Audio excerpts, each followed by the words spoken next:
Aujourd'hui, on est à Motorland Aragon pour la deuxième manche de la Lamera Cup.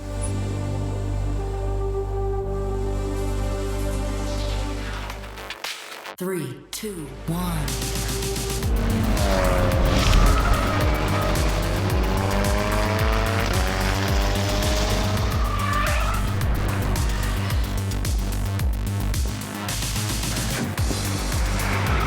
Je suis ravi de retrouver tous les copains, ils m'avaient manqué et c'est que du pur bonheur.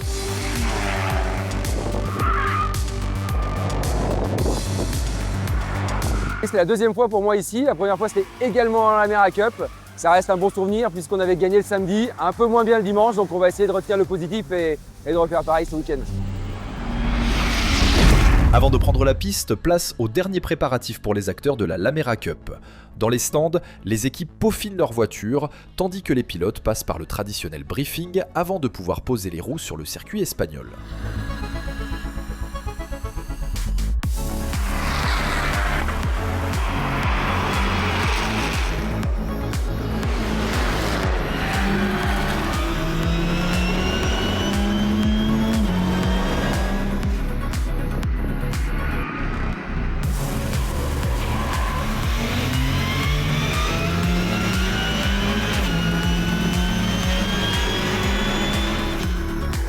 Après avoir pu découvrir le tracé lors des essais libres, place aux qualifications pour les pilotes de la Lamera Cup. En catégorie Gent, la numéro 68 emblématique by RM frappe la première en signant la pole position. Elle devance la 40 triangle sud-ouest et la 9 triangle est qui complète le top 3 au terme d'une séance qualificative déjà très disputée. En Pro-Am, c'est la 29 Aston Jet qui se montre la plus rapide. Une pole position importante qui place l'équipage dans les meilleures conditions avant le départ de la première course du week-end. Faire la pole en Pro-Am, c'est une bonne chose. Être placé comme ça au général, c'est du plus. On le prend avec grand plaisir. C'est la preuve qu'on a bien travaillé hier, on a bien travaillé ce matin. Dans la catégorie élite, la numéro 62 impose son rythme et décroche la pole position.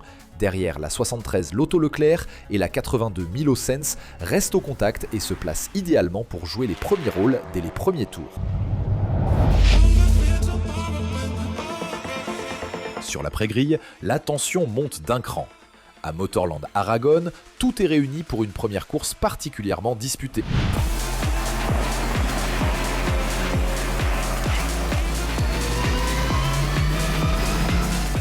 Le départ est donné et les débats s'ouvrent immédiatement aux avant-postes.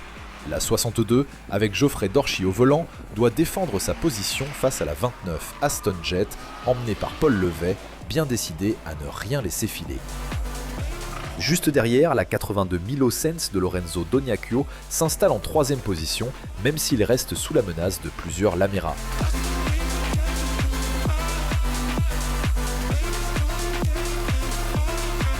En Gent, la 44 Scania by GL Autosport prend les commandes avec Étienne Osberger au volant.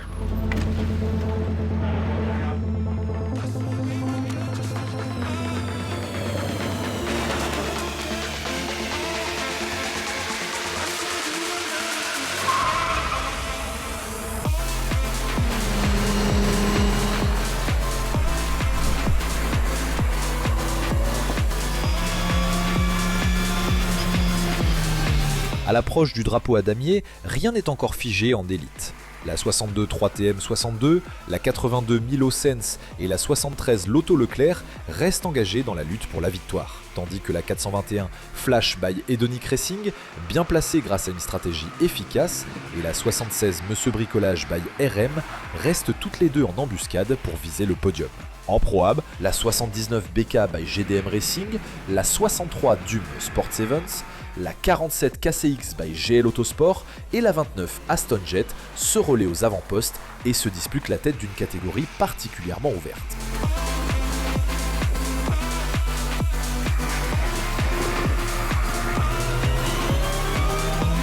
Après une première course intense sur le tracé espagnol, place au podium de cette journée d'ouverture. Le podium Gent s'ouvre avec la 45 Triangle Bretagne Nord 3ème, suivi de la 9 Triangle Est qui prend la 2ème place, et la victoire revient à la numéro 40 Triangle Sud-Ouest qui s'impose dans cette première course du week-end. Chez les Pro-Am, la 3e place revient à la 47 KCX by GL Autosport, la 79 BK by GDM Racing monte à nouveau sur le podium cette année avec la 2e place. Sur la plus haute marche, la 29 Aston Jet transforme sa pole position en victoire. Le podium élite voit la 73 Lotto Leclerc monter sur la 3e place, la 2e place revenant à la 82 Milo Sense. Et la victoire est pour la 62 3TM62, partie de la pole position et solide jusqu'au bout. Une victoire importante pour l'équipage et une belle récompense après un début de week-end sur les chapeaux de roue, comme nous l'explique Geoffrey Dorchy. On savoure ensemble, on a fait une super course, très propre. On a réussi à rester solidaire, à garder la voiture sur la piste et à gagner avec une toute fine avance sur la 82. Donc voilà, course très challengeante et on a hâte d'être à demain pour remettre ça et essayer de à nouveau battre les Milo qui ont été très forts à Magny-Cours. On avait une revanche à prendre, donc elle est prise.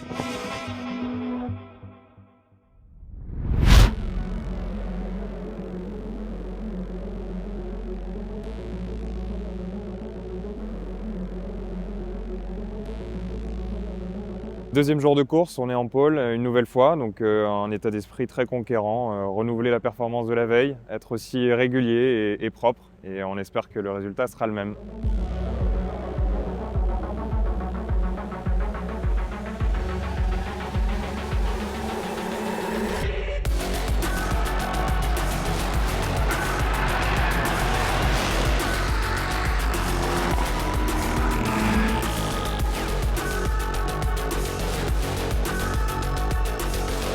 Dès les premiers tours, deux groupes se dessinent. Devant, la 62 3TM62, la 29 Aston Jet, la 82 Milo Sense et la 71 Milo Racing imposent un rythme soutenu. Derrière, le peloton reste compact, avec une dizaine de Laméras qui sont engagés dans une bataille dense et spectaculaire, mêlant élite et pro-am. Angent, la 68 emblématique by RM, prend la tête de la catégorie. À son volant, Gino Ceylan découvre la Lamera dans cette configuration et livre ses premières impressions sur cette expérience au sein du championnat. J'ai connu la Lamera grâce à une invitation de Triangle sur la course de Portimao l'année dernière. Sur le track day du vendredi, donc on arrive, on a un coach. Donc nous, c'était Nina. Elle nous a fait beaucoup progresser le vendredi, beaucoup progresser le samedi pour arriver à faire des temps chrono qui étaient acceptables. J'ai passé un moment exceptionnel parce qu'on part d'un niveau qui est très bas et on voit comment on évolue tout le long du week-end et on finit par prendre du plaisir. On passe 3 jours, on a l'impression d'être un pilote de course, quoi. Voilà, ça c'est vraiment exceptionnel puisque on a 3 mécanos, on a un team, on a un ingénieur, c'est vraiment... on s'y prend et on s'y croit. À quelques heures de la fin de course, la pluie fait son apparition sur le circuit de Motorland Aragon et vient rebattre les cartes.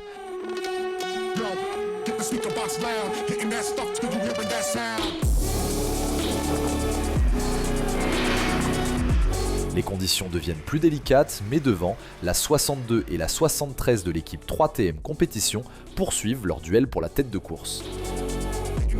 Derrière les leaders, la lutte pour la 3e place reste particulièrement disputée. La 82 Milo Sense, la 76 Monsieur Bricolage by RM et la 41 Scania France se tiennent dans un mouchoir de poche et continuent de se battre pour accéder au podium. En Pro-Am, le duel est intense entre la 47 KCX by GL Autosport et la 66 CTF Xenitrans. En Gent, la 40 Triangle Sud-Ouest prend l'avantage et parvient à creuser un écart important dans ces conditions difficiles.